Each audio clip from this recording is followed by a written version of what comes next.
আজ প্রকৃতি কাঁদছে, মানুষের চোখেও জল। কলমে দেবলীনা খান্না ব্যানার্জি, কণ্ঠে আমি মানসী নাগমিত্র।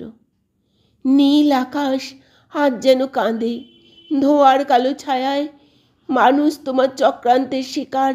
সবুজ বন আজ হারিয়ে যায়, নদীর জলে বিষের দাগ, মাছেরা হারায় গান। প্রকৃতির বুক চিরে চলে স্বার্থের অবিরাম অভিযান। একদিন এই পৃথিবীতে ছিল শিশির ভেজা ভোর, পাখিদের ডাকে জেগে উঠত মাঠ, নদী আর ঘরদোর। আজ সেখানে আগুন লাগে অরণ্যের গভীর প্রাণে, উষ্ণতার বিষণ্ণ ছোঁয়া লেগে থাকে প্রতিক্ষণে। হিমবাহ গলে নীরব সুরে জানায় দুঃখের কথা, সমুদ্র বাড়ায় আপন সীমানা, জানিয়ে দেয় জনপথের ব্যথা।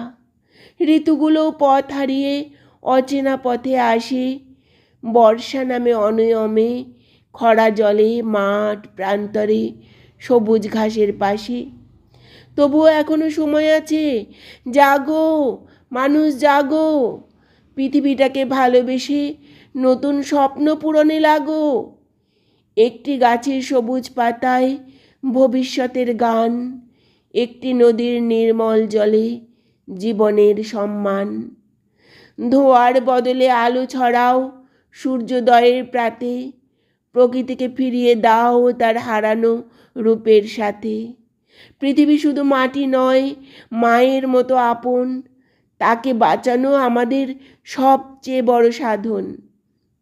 যেদিন আবার সবুজ হবে ধরনীর প্রতিটি কোণ, সেদিন হাসবে আকাশ বাতাস, হাসবে মানব মন। উষ্ণায়নের অন্ধকারে এই হোক আমাদের শপথ, প্রকৃতিকে বাঁচিয়ে রাখাই জীবনের শ্রেষ্ঠ পথ।